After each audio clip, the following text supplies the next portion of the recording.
but my Thank you, Lisa. my area is sleep.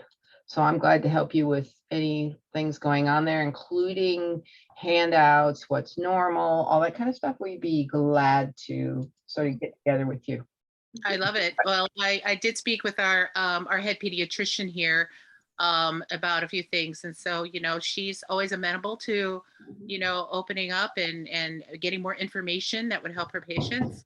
We work pretty close together with things. We are in a lot of transition over here at the tribe, obviously due to the pandemic, we lost staff and trying to bring people on. It's just like, and the tribe was very, they're very tight knit about keeping, people out when we need to. And so we just recently kind of opened everything up. So we're still in transition period for trying to get all the services back together. So that's where we are. But I did speak to the pediatrician, so I'll be able to give information on that as well. So yeah, we did last year. Our ECHO project was on sleep, and so I have a bunch of. Be glad to talk to her, or talk to the crowd, or just I do have talks that are aimed at like our foster parents, so aimed at families and parents, so that kind of thing. So anyway. But we have other things that we can offer, but I'll turn that over to my boss, Bowser. I am not the boss. She is my boss. Okay. Well, so I guess I think Lisa, where did Lisa go? There you go. Oh, hi, Lisa. I think we need to let Karen share her slides. Do you need to let her? Do you want to just try, Karen, and see if you can do that while I do the introduction? Sure, I can try that. Okay. So I'll hit the share screen, right? Yeah. I see it. Okay. And so just let everyone know we are recording this, and we greatly appreciate Karen for coming and talking to us today. So I've got a little her bio, which I think wraps it up pretty well. Karen TwoShoes, RDN LDN, is a member of the Seminole Tribe of Florida Panther Clan, registered dietitian and nutrition coordinator for the tribe's HHS Integrated Health Department. She is married with a beautiful 18-year-old daughter and rambunctious 12-year-old son. Karen graduated summa cum laude from Kaiser University at the age of 50. This late in life passion came after her son was diagnosed with autism and successfully managed a series of health problems through nutrition. Knowing the damage these health issues have in Native America, she hopes this unique perspective will lead her communities to a healthy present and future. So we are just so thrilled to have Karen talk to us today. So take it, and I guess if people would hold their questions or type them in the chat, we can go from there. So please start. Thank you so much, Karen. Thank you. Thank you for inviting me. This is really special. My name is Karen TwoShoes. I am a member of the Seminole Tribe of Florida. TwoShoes is actually my husband's name. He is indigenous from the state of Montana. He is part of the Assiniboine tribe from the Fort Peck Reservation. So his tribe is very different than ours. So it's definitely a work in progress when we try to figure out all the indigenous peoples of the United States. So let's see, National Nutrition Month was celebrate a world of flavors with diverse cultures and traditions. And I gave a presentation, and Ellen asked me to come in and expound a little bit on it. So I am concentrating on the indigenous peoples of the United States, concentrating on the dietary patterns of Native Americans who live on or near reservations. And I also get into a little bit about the health disparities in Native America. Okay, so this is just a quick overview of the indigenous peoples and regions of the United States. Not shown is Alaska, where a number of federally recognized tribes live. The US Census has a US Native population at 6.79 million. Now keep in mind, these are people who identify as natives. There are currently 574 federally recognized tribes in the US. These tribes have met certain criteria and are eligible for funding and services from the Bureau of Indian Affairs, or the BIA, which is a US government agency. Now, additionally, there are a number of state recognized tribes, but being state recognized does not guarantee any funding from the state or the government. Okay, so looking at this slide, food. I am a dietitian, so that's my preoccupation, is such a personal experience influenced by ethnicity, culture, and a people's history. And that is excessively evident with the indigenous peoples of North America. There are 4 distinguishable eras that show the evolution of the dietary patterns of North American natives.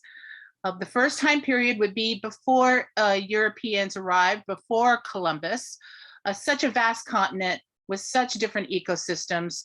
As you can see, indigenous peoples thrived on what their lands provided regionally. So lots of hunting, lots of gathering, but also lots of agriculture, planting and harvesting, and trading was definitely prevalent between the North and South Americas. As you can see, food was abundant, but very regional. The flavor profile was again dictated by available foodstuffs. So as you can see, you know, it's definitely very different. Corn was one of the things that kind of stayed with everyone. Berries that you find in Alaska are definitely going to be different than the berries that you would find in like New Mexico, but they were still a very, very big part of the indigenous diet. So the second distinct era covers the arrival of the Europeans, or first contact, starting with that guy who wandered up on the beach, Christopher Columbus, in the 15th century. How did that affect the indigenous diet? Well, Europeans brought many new foods, including peaches, apricots, plums, cherries, all of these that you see here, grapes, wheat, sugarcane came from Portugal to Brazil, and Columbus took it to the islands in the 15th century and was a major New World crop by the 1700s. So the animals that were brought over that weren't here, the Dene people thrived on sheep herds, and the Plains Indians adopted horses into their culture, along with goats, cattle, pigs.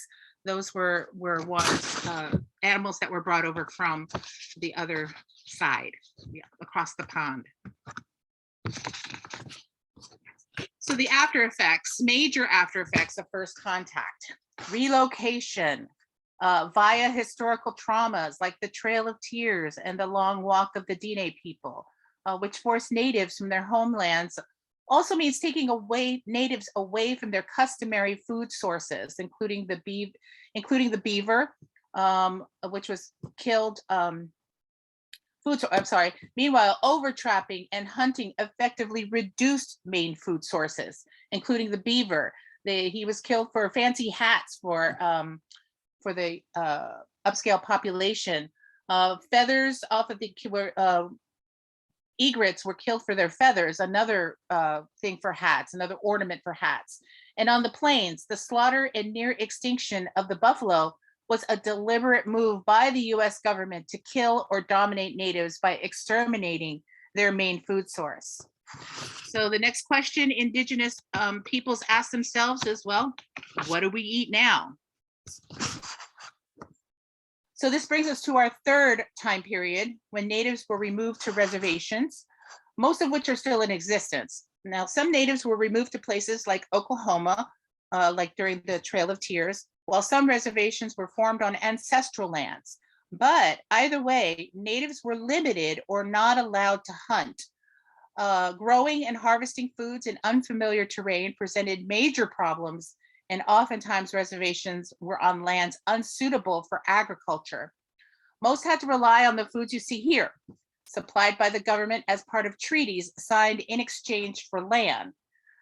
So as time went on, so did reservation life, with new generations of natives eating these new traditional foods made with these government issued foods, very much different from the foods that they had pre-contact. So foods like fry bread, which is a white flour dough fried in lard, was very prevalent during this time and is also considered a traditional food now. I call it colonized traditional food. In 77, rations turned into the Food Distribution Program on Indian reservations, or the FDPIR, with foods provided by the USDA to low-income households on or near reservations with each household receiving about 50 to 75 pounds of food. Just a side note, these are the foods that I grew up on. Now later, in response to the basic unhealthiness of these foods, high fat, high salt, high sugar, new foods were added like frozen chicken. But a big change came in 2003. So in the 1977s, as you can see, these are what I remember as a child. Definitely, yep, those are definitely it. The commodity cheese. And these are very similar to the commodities that are given out with like through the SNAP program. So now this is when, in 2003, is when more foodstuffs were added to the box. Now let's take a good long look at this list and let's think about the nutritional implications. Canned meats, dehydrated potatoes, lots of canned foods, lots of packaged pastas, not very similar to our traditional foods from pre-contact. A majority of Native peoples were placed on reservations in the late 1800s. From then to recent times, these are the foods a good portion of the indigenous population grew up on. And I must add that where possible, tribal members did supplement with their regional foods if possible, like wild game, fish, fruits and vegetables, some gardening, traditional recipes, but the majority of their nutrition came from commodity foods. So looking at this list, I can see some improvements nutrition-wise. This also comes after 100 years of less nutritious foods. And what kind of flavor profile do these and previous available foods present? So what is happening now? Entering our fourth distinct period of the Native American diet. So Native peoples are on the radar. Updates to the FDPIR program to include more fresh foods, including traditional foods like deer, salmon, bison, blue cornmeal, even traditionally harvest wild rice. Also provided nutrition education, literature, cooking demos, nutrition education that was relevant to Native people's traditions. They really did try hard and collaborated with the ITOs, the Indian tribal organizations, and also let them take control of like what was going to be provided and what should be provided and what can be given out to the families. So a big change, but this is in 2000s. Now, you know, the natives were eating those traditional, those commodity foods and ration foods since the late 1800s. So we're talking well over 100 years of eating the other foods. Now the CDC is also recognizing and promoting better health through nutrition by funding tribal-run food sovereignty programs like sustainable community gardens to reclaim traditional approaches to health. And this is in direct response to the diabetes epidemic in Native America. There's still a lot of work to be done, and this particular program was done after 5 years.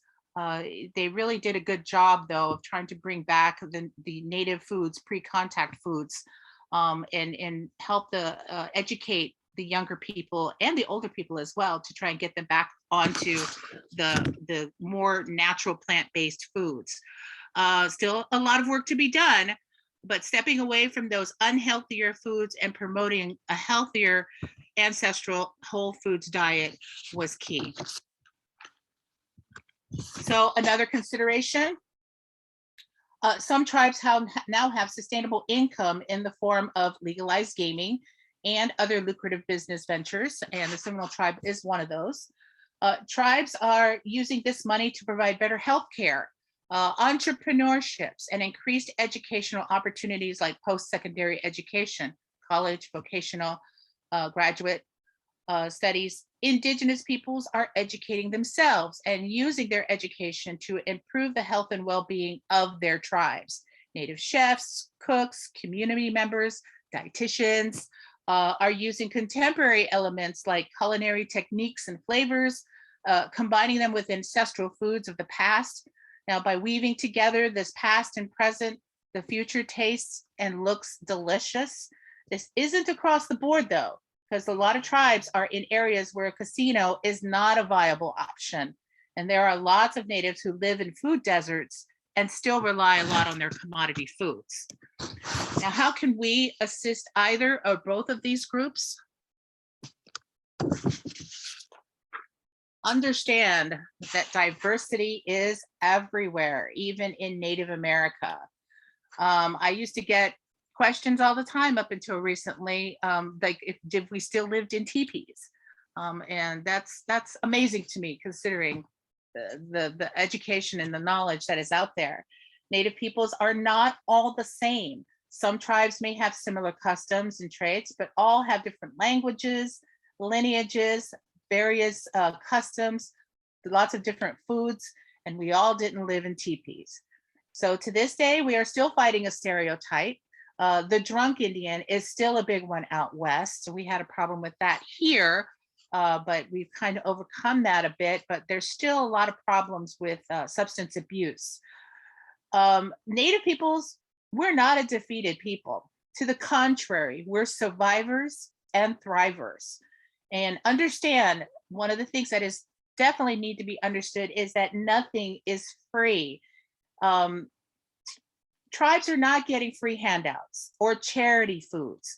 Natives gave a lot and lost more than half the country. And these foods and these goods and services provided to the natives are in exchange for land, maybe taken unfairly, but still provisions as part of treaties signed by the US government and native tribes. Okay, so some tips for RDNs and providers when you're set to work with a Native American population. First tip, do some research. Get to know what happened to the people and what happened on the land you are on. Ask questions, but be respectful. Now, you may not get the answer you want. You may need to earn the trust of the patient population, and that's okay.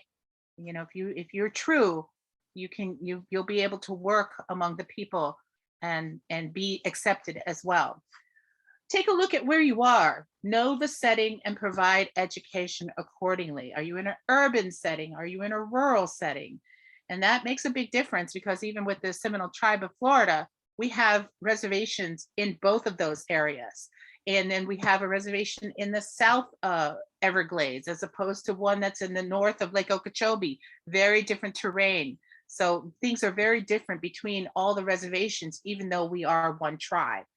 Again, respectfully ask associates or a community member willing to share info like how traditional is the community, because this kind of info could indicate the best way to disseminate information and education. Are you needing to have the elders come in and educate them to help them get the word out? Those things are extremely important when you're trying to get out the proper information. Focus on the individual, interview and assess. This should be a given, but sometimes I feel like we just need to bump that up so that people understand that shouldn't be taken for granted. Traditional, multicultural, lineage. Lineage is a big thing if you can get that information, because in the Seminole tribe, our bloodline runs through the women, which gives them, us, me, an enormous amount of responsibility to our people, which can definitely is definitely different from other cultures. So it's very important to understand those types of information. Do not equate like with frequency of consumption. Fry bread lives, and so does spam. And they aren't likely to leave the native diet anytime soon, as some truly look at these as traditional foods. These are the usual foods, the comfort foods. Some of these are passed down through the generations. So I don't think it's fair for anybody to feel like that, yes, maybe it may not be as so good for you, but asking them to give it up or try to take things away is not really the answer as well. Respect historical traumas. Don't take away foods, add foods. Meaning Native peoples have lost or had so much already taken away from them You got more than half the country. Now you want to take my fry bread away. That's kind of the feeling it can be. The ancestors of the indigenous people had a healthful, fruitful diet. Then it was forcefully replaced with unhealthy foreign foods. And now we're saying, oh, why do you have such a crappy diet? You know, a little perspective can go a long way. Let's not add to the trauma. Gently promote leaner cuts of meat, veggies, healthier methods of cooking. Next, encourage and promote positive elements of a cultural diet. Delicious flavors, herbs and spices, plant-based foods, macronutrient balance, and also exploring the relationship to food. Let's touch on the health disparities of the American Indians and Alaska Natives. Members of federally recognized American Indian and Alaska Native tribes and their descendants are eligible for services provided by the Indian Health Service with the IHS. And all this information here comes directly from the IHS. Indian Health Service is an agency within the Department of Health and Human Services, providing a comprehensive health service delivery system for approximately, well, 2.56 million Americans and Native Americans of the nation's estimated 5.2 million people. These numbers are also, by the way, from the last census. We're still waiting for updated information, so these numbers may be a little funky. They still do call them American Indians and Alaska Natives. The AIAN people have long experienced lower health status when compared with Americans. Lower life expectancy and the disproportionate disease burden exist perhaps because of inadequate education, disproportionate poverty, discrimination in the delivery of health services, and cultural differences. These are broad quality of life issues rooted in economic adversity and poor social conditions. Just an FYI, I guess that would be where my husband comes from. Where he comes from, his is a very rural reservation.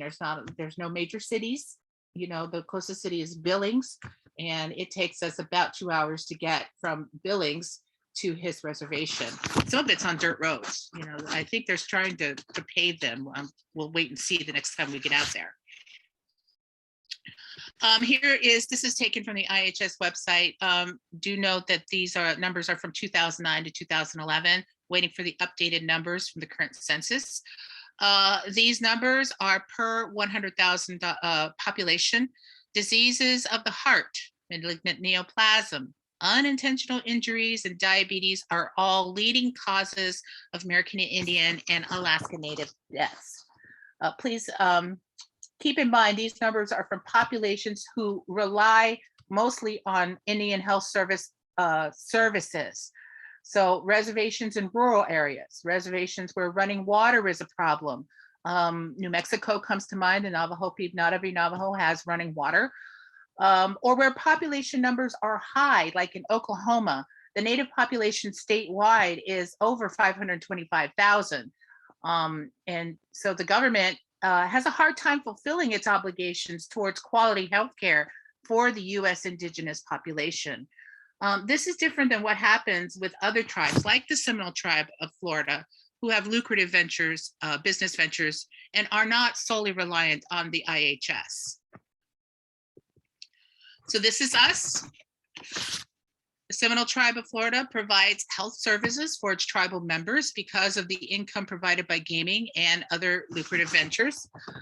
We still get some services and apply for grants from the IHS because they provide grants for like our diabetes programs. And the tribe does report, we still report to the IHS our numbers and statistics so that they can keep up with all of that. Under the tribe's Health and Human Services program, in addition to our medical health program, we have comprehensive programs are available like elder services. They provide hot meals and social centers and programs strictly for our elders.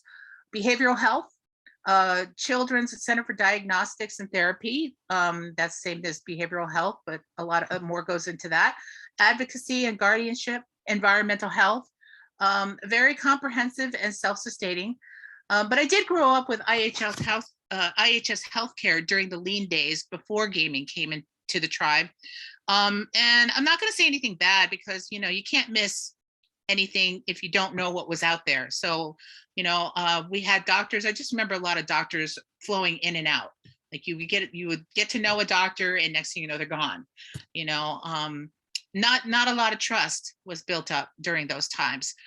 But I don't want to end on a sour note. These next couple of slides are cause for celebration in Indian country. First, this happens. It's Deb Haaland, confirmed as the first Native American Interior Secretary. This goes with one of my own sayings. I think Natives should be taking care of Natives. I love this. She's a mover and a shaker.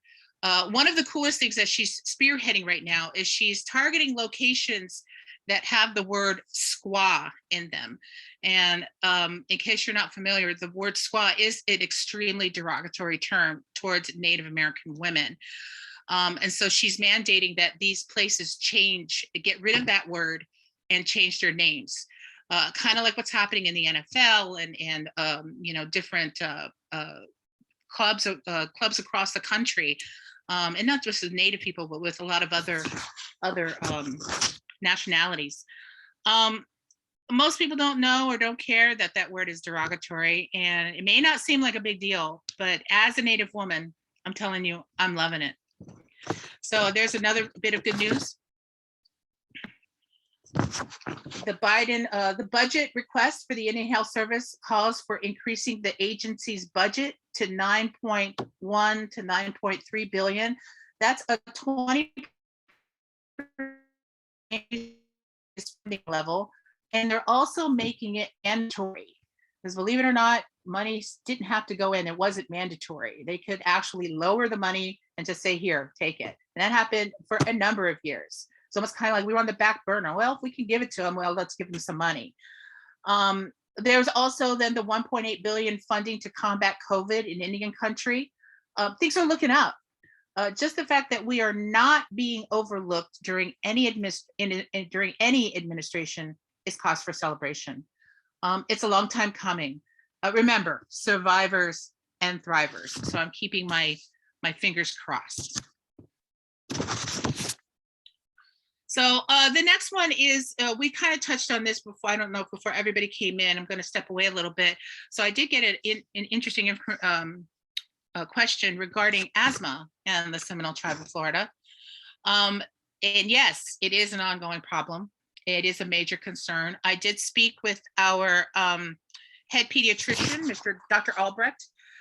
She confirms it is a problem on all the reservations, rural and urban. She is a dedicated pediatrician. We just love her. She also stated that she would be interested.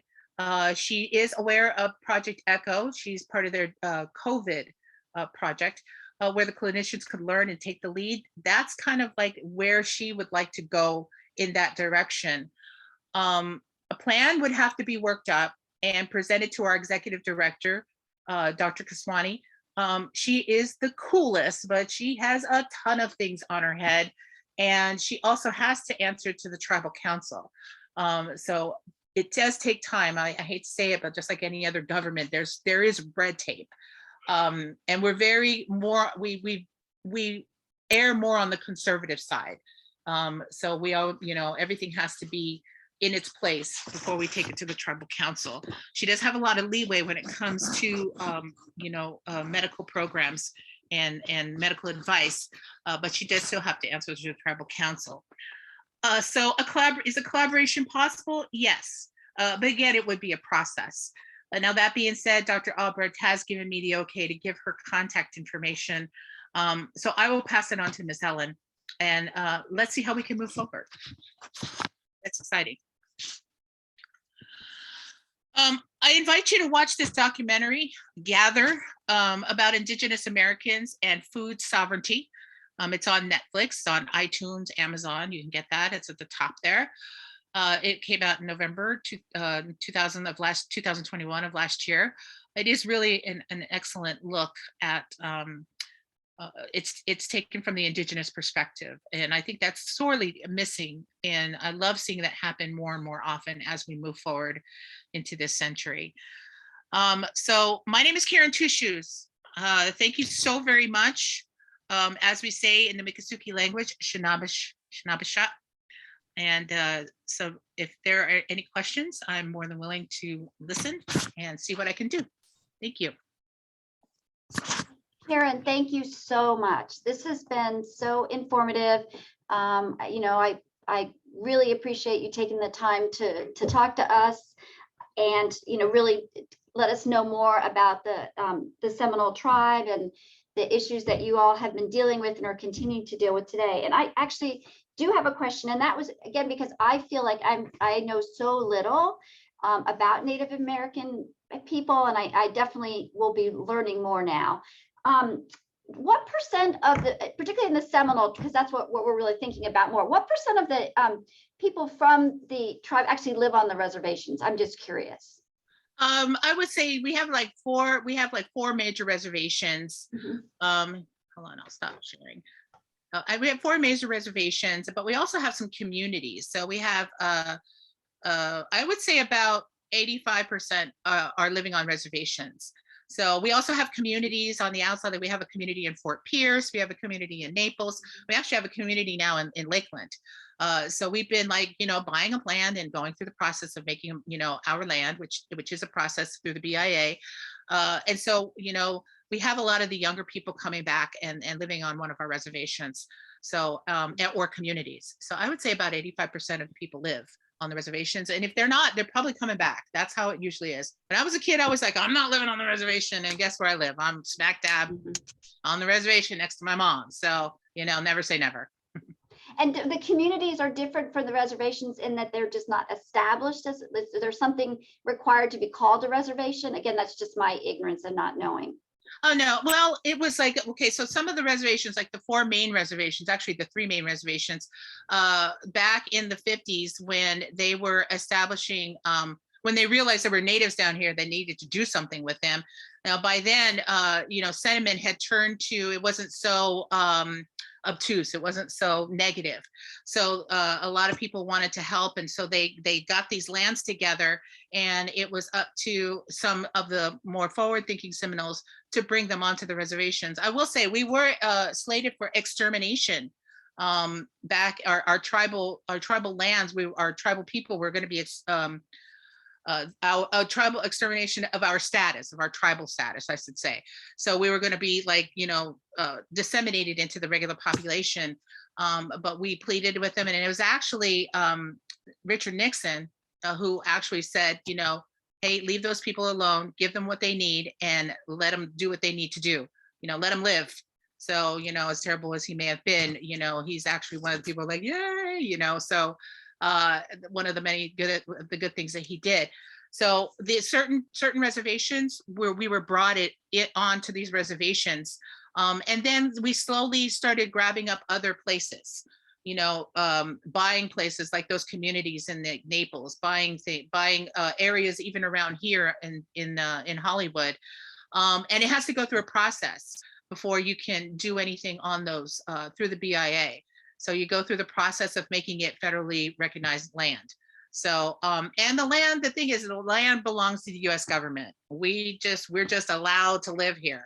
So, just a little insight on some of the stuff that runs through our heads that people don't really understand, what are those things? I mean, in all actuality, and it almost happened to a couple of tribes during the last administration, where they were saying, you know what, maybe we shouldn't give these people that land, or maybe we should take it away, and they can do that, they can go through a process and take all of this away. So that's a historical trauma, just understanding that can happen at any time, if we get the wrong administration in, is something that is always in the back of our minds. How do you live like that? So that's a historical trauma that is still ongoing to this day. So I have a question. Sure. As you see more people coming back to the reservation, how are you guys dealing with the sort of pipeline issues to get your younger people interested in we're focused on healthcare, but there's other issues. Getting them interested in into very at a very young age, getting them interested in, you know, doing what you're doing is coming back and serving your community, understanding the importance of having, whether it's a physician, a nurse, a social worker, a respiratory therapist, whatever it is. How are you guys dealing with that pipeline issue? It's not easy. I will say that. We do have a lot of income right now. And it's, people think that that's a great thing. And it is, I'm not going to say, but, if you don't have something and you give somebody a bunch of stuff, there's a lot of turmoil that comes along with that.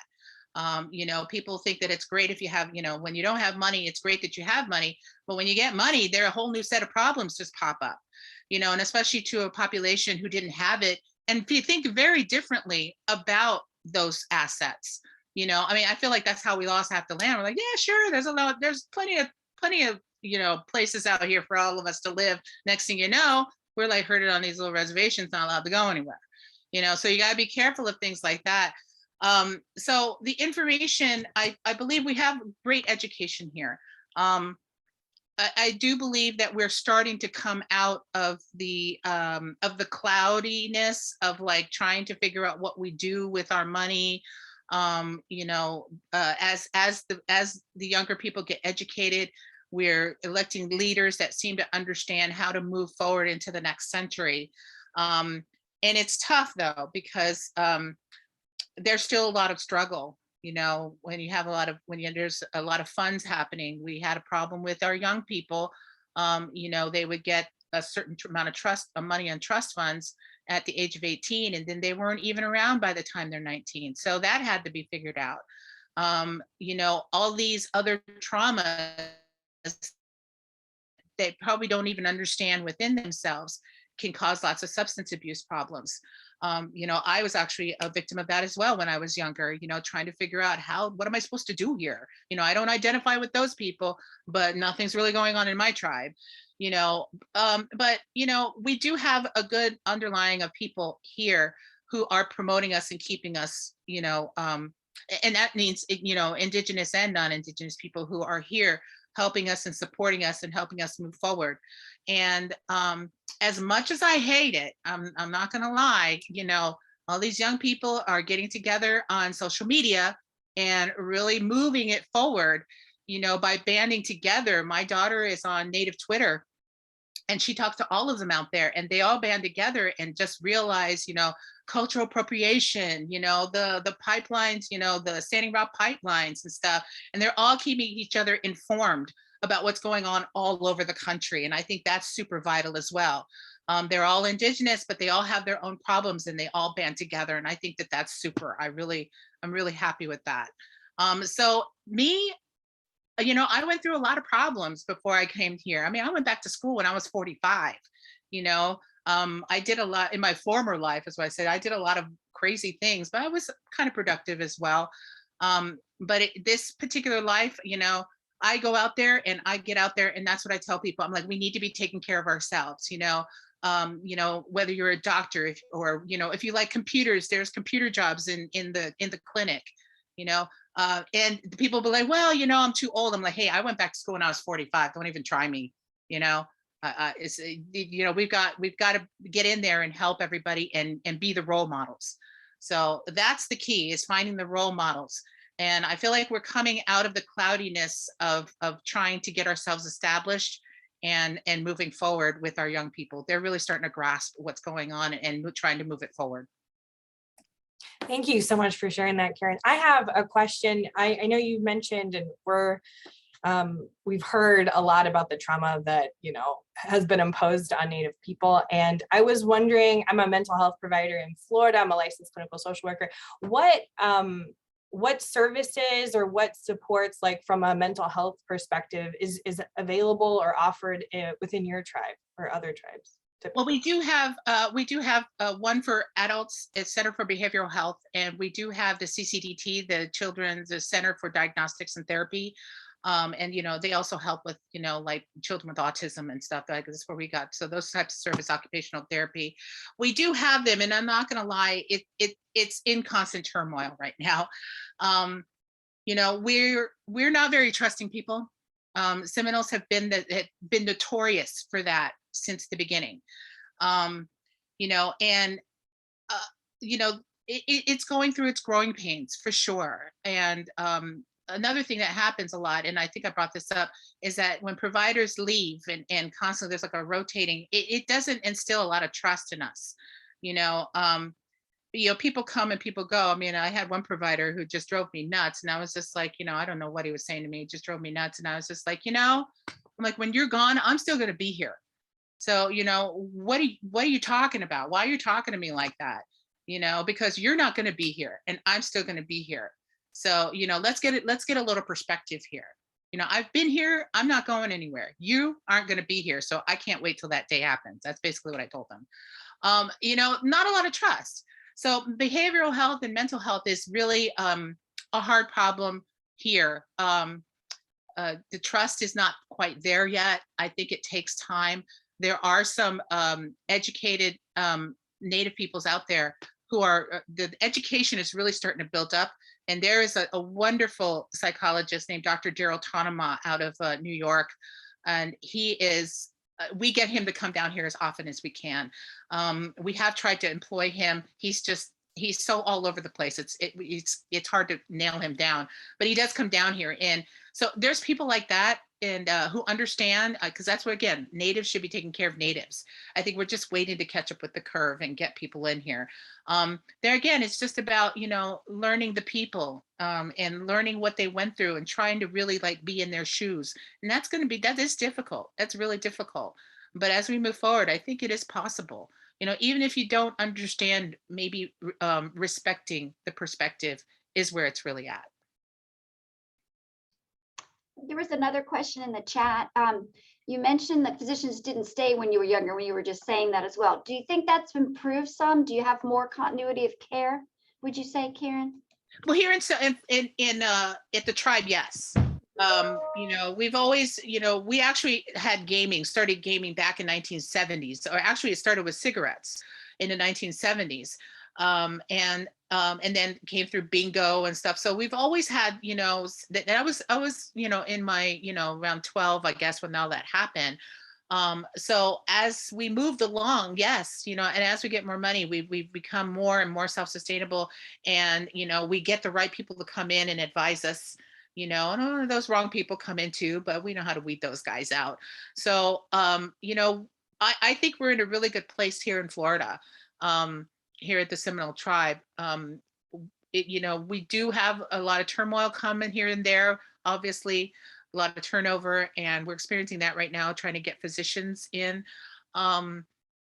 It's tough, but I feel like we're moving in a great direction. Our fearless leader right now, she is just doing a wonderful job of we're trying to get accredited with the ADA, the Diabetes Association. So, and and get that's our path right now. And so we have to follow steps and be more credible, have a credible presence in the tribe. I'm really happy with the way the tribe is going, because I remember back in the day, it was just like, my gosh, I got an earache, you got to wait a couple of days to see somebody, and here, we have comprehensive health care. Just trying to get the people on board can be very tough. Nobody wants to give up their fry bread. And I'm there to tell them they don't have to. I'm like, you don't have to. But after years and years of people telling them you can't eat that anymore, it's a little tough to get them back in. And how do you see, like, what could we do to help that pipeline? Like, I think that's what Dr. Wagner was saying as well. Is there, getting kids to understand, the different types of health professions, and, not just your traditional doctor or nurse, or other professions like yourself. Like, do you have suggestions? I guess the main suggestion would just be open. I mean, lobby with our education. We have a great Department of Education here. I work with them quite a bit, getting stuff out for college. As we move into this next century, we do have quite a few kids going to college, having programs. And now my daughter is 18, and her thing right now is she wants to go where there's a larger indigenous population. You know, I think if more schools offered that, you might get more people to come in and be and be a part of that. Now, how does that really work? I'm not really sure. You know, but having a presence on all the reservations and having and now we're lucky because we can afford education. A lot of those tribes out there can't, you know, so they're not even going to think about going to a college in Florida. You know, how can you provide maybe special scholarships of some sort, or, you know, if they, you know, I don't even know if distance learning is still possible on some of these reservations, but, you know, I think that might be a great way, having a good presence and offering, you know, offering those classes, I think would be the best on all the different reservations. Find out where they're at. I know Arizona State University, or is it University of Arizona, has a huge indigenous student population. She's actually entertaining going there because of that. You know, she's still unsure what she wants to do, which is fine. But I feel like she's going to be one of those beacon people that's going to be out there saying, you know, no matter what you do, just do something. Do something. That's the key. If you have more indigenous people, they're more likely to come. You know, and how does that really start? That's a tough one. That is tough, but it can happen. Thank you. Are there any other questions? Does anyone else have anything else they wanted to ask Karen? Or Karen, do you have any other questions for us? Not at this time. Okay. You know, I'm really glad you guys reached out, and I'm really, you know, excited about Dr. Albrecht, you know, and you guys having a candid conversation on starting the process and seeing what we can do. I think it'd be great collaboration. That would also be a cool thing. You know, that's something we can tell people about. You know, we put your logo on some stuff, and people, and you know, we have Gator fans, we have Seminole fans. I'm a Gator person. Okay, my brother went there, so I get a lot of knocks for it, but I'm there. You know, we have our people here who are Gator people. So you know, I'm good either way, but you know, the Gators always edge out a little bit for me. So you know, putting that logo up everywhere wouldn't be a bad idea either. So. Oh, that's a great idea. Well, we will definitely proceed and move forward with some discussions. And does any last comments or questions? We're getting a lot of thank yous. People are saying you did such a great job. We've learned so much. Well, thank you so much. I just actually pulled up the chat. Thank you, everyone. You guys are too kind. I really appreciate you asking me over here and letting me just share what I can share. That's my job too, is to get out there and disseminate information as best as I can. I am the daughter of a politician, so I'm a little bit better at like getting out there and talking to others, and I think that's also one of the big keys. So I will still be out there doing everything that I can to push and get our people out there so that we can get our share of what's coming to us. So thank you, everyone. You've all been so kind. I really appreciate it. Thank you so much, Karen. I'll get you that information to Dr. Albrecht. I thought I had it, but I don't have it right here, so I'll email it to you. I mean, we would like to help or to listen to what you guys feel like might be useful more than tell you what is useful. And that's why, you know, so we understand the pipeline issues at some level. It's much more acute for your system. But I think you know, we've learned that elementary school is not too early to be talking about health-related careers. And I think for people like you who have a passion to serve their community, understanding what the need is and having people at least be thinking about it when they're younger, to know that those options are out there and that you guys have, you know, a place for those people to land and something for them to do and to help those around them, I think is, you know, is what I'm sure you struggle with. But we're glad to try to listen to what you guys feel like needs are and see if we can help in any small way. We do, you know, do some business with the University of Arizona. And so we know that they have, you know, they do a lot of clinics. And as a matter of fact, the PPC in Washington does outline clinics in Alaska. And so there is some understanding, but everybody's different and every group's needs are different. And so you guys thinking about, you know, we are glad to try to encourage your youngest students to be thinking about these things, you know, because that decision starts very early. Yeah, I absolutely agree. We have preschools on all the reservations, and and we go in there, twice a month and give nutrition lessons, health education lessons. And trust me, I'm in there putting that bug in their ear. Healthcare. And I've even told them, if you don't want to touch anybody, be a dietitian. You want to be in healthcare, but don't want to touch anybody. Do what I do. That was what There's everything, computers, everything. I definitely I try and get that bug in their ear, even at the preschool level. I definitely do. Thank you so much. I appreciate it. I appreciate Thank you, Karen, and have a great rest of your day. And thank you everyone who took time out of their morning to attend. And Karen, again, we'll be in touch. Okay, thank you so much. Thanks, everyone. Bye. Bye.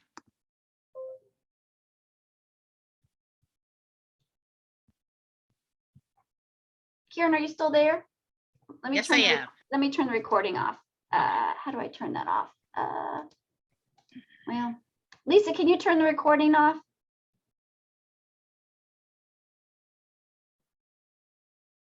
Maybe she's not there.